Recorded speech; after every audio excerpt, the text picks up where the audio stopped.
Hello guys, welcome back to my channel. So, it's your girl Star Flames and I'm back with another video. You guys know that I haven't been doing much uploads because of what has happened in Jamaica. So, if you don't know, we were hit with a Category 5 hurricane. That's a powerful hurricane. We did not get a direct hit, thank God, but the west and northwest end of the island got hit. And the people who have been on the grounds, they've told us that the videos, the photos that we see, it really doesn't do it any justice. So what they're saying is if you want to truly get a sense of what it looks like, it's like ground zero. It's like an apocalypse. There are people there, no water. People were at the hotels serving the rude, nasty guests. Many of them went back to nothing. Still can't find some of their friends, loved ones, you name it. So some people are having challenges, just with basic necessities. And then we have a lot of aid coming in, and we have disaster management team here from across the world, helping us to do search and rescue, set up camps, ensure, just the full logistics of how to help getting us back on track. And a lot of donations are coming in through different means and methods. Like people are going to stores to buy emergency supplies and they're sending them here to the government. Some people are sending stuff directly to their families and some people are donating, right? Now, if it is a case that you want to donate, I have a post on my community tab. And you can donate directly to our government here. We have a relief fund that you can donate to. So you can donate to that. Or there are some I think some stores overseas, they have over there, I think they have donation bins and stuff and different relief organizations. So if you want to donate, you can do so by several means and methods as well. Now, let's talk a little because I see some people, they're still stuck here, in our hotels. And initially they were saying, oh, the airports are closed. We want to go home. But there's no flight, the roads are blocked and everything. And our Minister of, Communication and Transport, he has worked tirelessly overtime to ensure that the airports are up and running and to ensure that the roads are clear. Now that the roads are cleared, to ensure that we get them home, because Jamaica is a disaster zone at this point, the country has officially been declared as a disaster zone. There are people who are still stuck here in hotels. They've been speaking to media outlets and all of that jazz. Now, what they're saying is that they can't afford to get home because it's like $5,000 for the flights and they can't afford it. And they don't want to rack up such huge bill because they have their own personal bills and all of that jazz. Some hotels started deactivating these people passes so they couldn't get back in their room. They were frantic and saying that the government of Jamaica needs to do something and all of that jazz, right? So a lot of confusion and stuff, but they need to understand that I don't get it, right? And let me explain why I don't get it. I really don't. As a Jamaican, I really don't get it. Because every single day on social media, we are told by Americans, Europeans, and everybody from across the globe, the ones who aren't aware or educated on our affairs, We're told by them that the country is not owned by us. But when you're stranded, you're gonna say, we should help you, and our government should help you. And you have been telling us every day that the country is not owned by us, so how should we help you in a country that we don't own? Sometimes we have to be very careful of the things that we do and say about Jamaica, and this is something that is heavily said. No. The fact of the matter is, these hotels, they're not owned by us. There are a few hotels that are owned by Jamaicans. The hotels that are owned by Jamaicans, they are run and they're operated differently. You'll never see them have a guest coming on social media to complain, no matter how that guest is out of money. Even if that guest doesn't have any money to go back home, that hotel is going to ensure that they either call a meeting, ask other guests to chip in and assist that one person to get out or something. Or that hotel is going to reach out to some charity organization or something. So guys, my point is, when you're coming to Jamaica, right? So in Jamaica, our culture is this. Our parents has always taught us, when you're traveling somewhere, right? Let's say, for example, your fare is $500 to get to that destination and $500 to get back. That's $1,000. But we were cultured into traveling with 3 or 4 times that amount, right? That's how we were cultured. I don't know about you guys, but I understand that some people, they want to enjoy a good time, they get a break and all of that. But the thing is, you can't be traveling in a hurricane season with limited amount of cash. And you cannot be traveling to the Caribbean. Like, at some point in time, it has to click that, okay, tropical. What happens in the tropical region? Like, how do you go to a country and not research where you're going? What makes you want to go to that country? You know? Is it a beach? You know, is it the food? Okay, you've learned about beautiful beaches. You've learned about the food, because anywhere you're going, you have to check the pros and the cons, right? So, while Jamaica is a beautiful place with nice, beautiful, warm people, the sunshine, the food is good, the vibe is good, there's one thing we cannot control. We have no control over the events and activities that happens here between the months of June to November, which is the hurricane season, right? We don't like it either, but we don't think about it. And that is why you see us dancing every time before the hurricane hits, because guess what? You see Jamaica? We don't believe in taking medication for mental health, you know.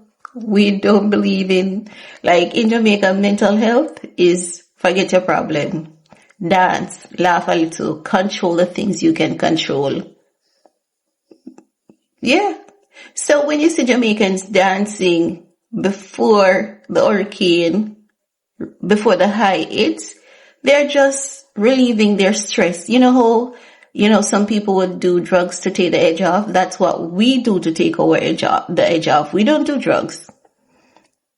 And the company that sells the strongest rum, Ray Nephew, they haven't had much rum for the past couple of months. They told us from last year that they'll be out of rum this year because other countries have discovered our rum. And it's very potent. And as such, people don't even think it's rum because of its high potency. So we only have Ray Nephew and not everyone drinks. So for us, humor is a big deal. Humor is a big deal. Like, we'll be burying our parents and crying and laughing at the same time. It's just how we survive. So when you see us dancing, waving the flag, like, we are a fun, loving, humorous set of people, Even in the worst, we're going to find something to laugh about. Are you seeing the videos on CNN when they're asking Rob, what are you giving us today, Rob? and how they're joking with Rob, and many people may take it serious and think they're being rude. No, it's humor, okay? So guys, as I was saying, CNN is here a lot. Rob is here. Evidently, he has fallen in love. Is it with just the island? I don't know. Because when people come here, they tend to fall in love with a lot of things. And then, after they fall in love with a lot of things, they'll pretend to go missing. You see, you Americans, y'all need to behave yourself, because guess what?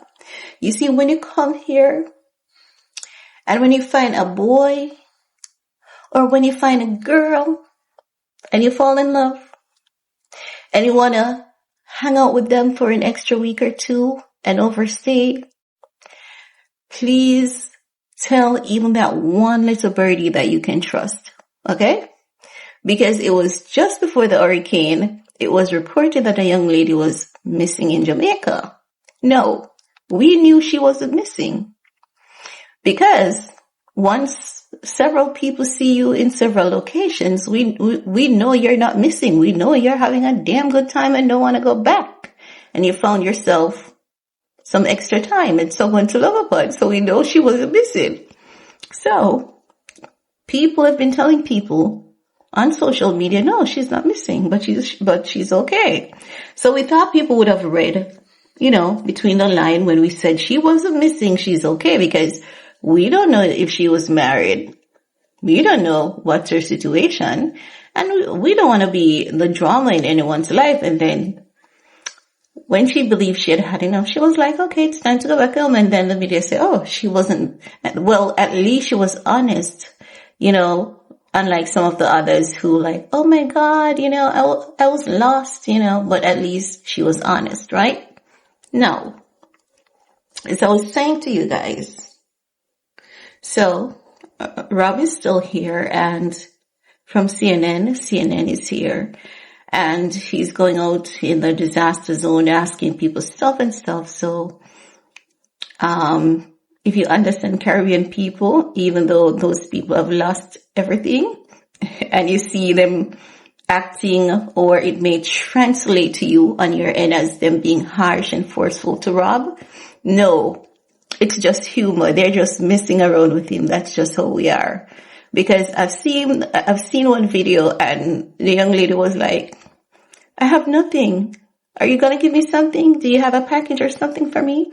And Rob was like, no, we gave away everything to some other people before we got here. She's like, I don't want to talk to you then, because you're not giving me anything, and I've lost everything or something, So she was there picking around Rob, and people were in the comments and saying, Rob should leave her alone. But they didn't observe that she was just messing around, irrespective of the fact that she has lost everything. She didn't lose her sense of humor. One thing about us, personality is a big deal. And she lost everything, but she didn't lose her sense of humor. She did not lose her personality. We're a proud, strong set of people.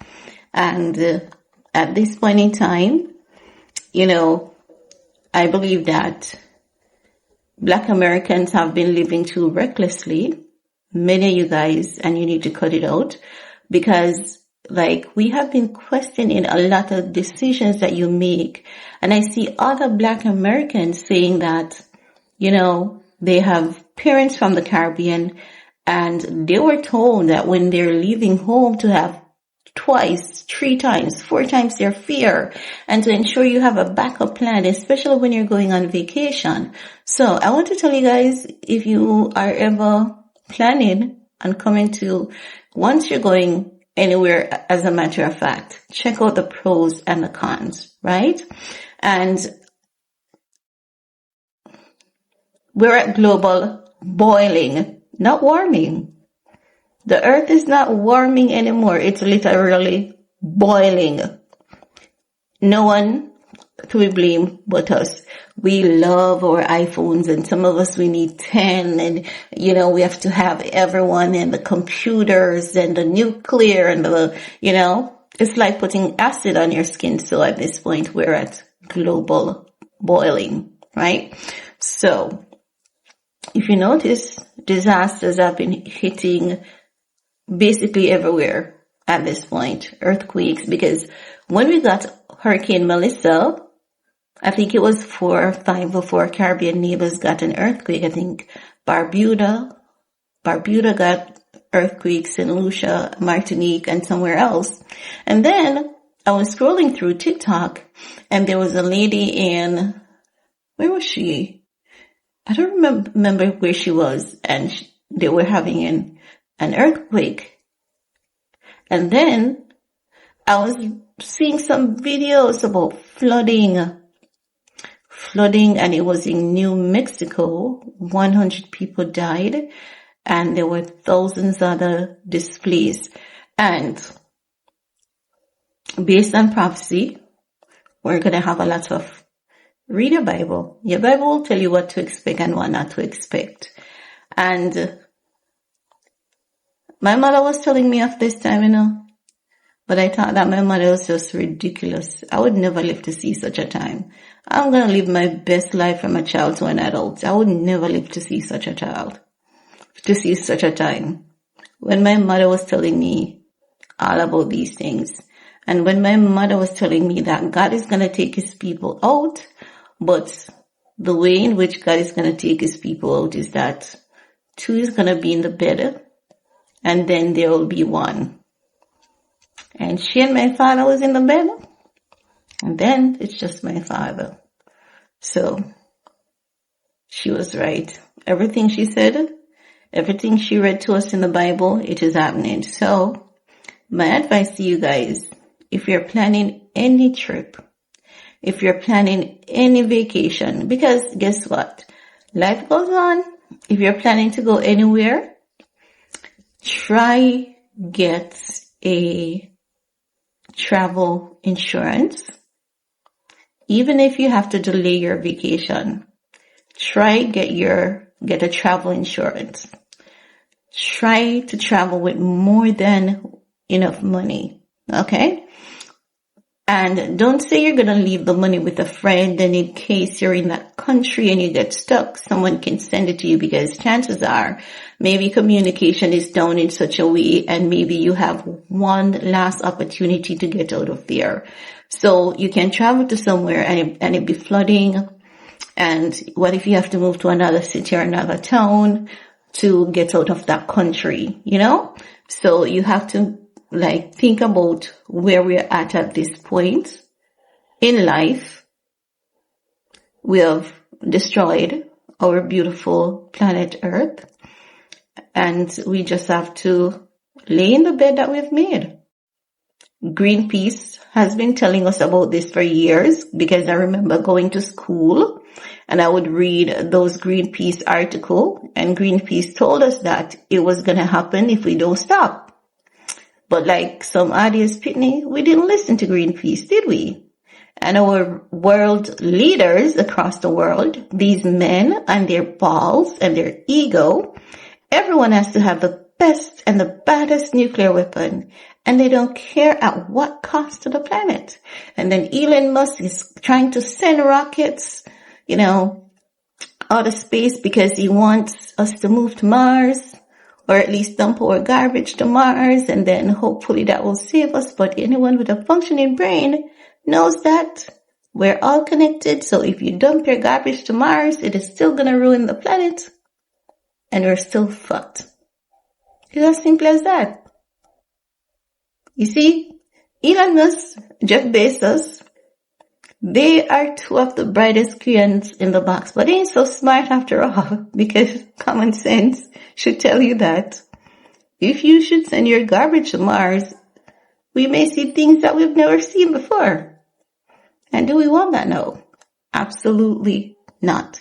So guys, please learn from this. If you're coming to the Caribbean during the hurricane season, keep updated on the news while you're having fun, and have extra cash, and have a travel insurance. And ensure it's one that's damn good, because it will definitely be helpful to you. And that's all I have to say about that. Peace.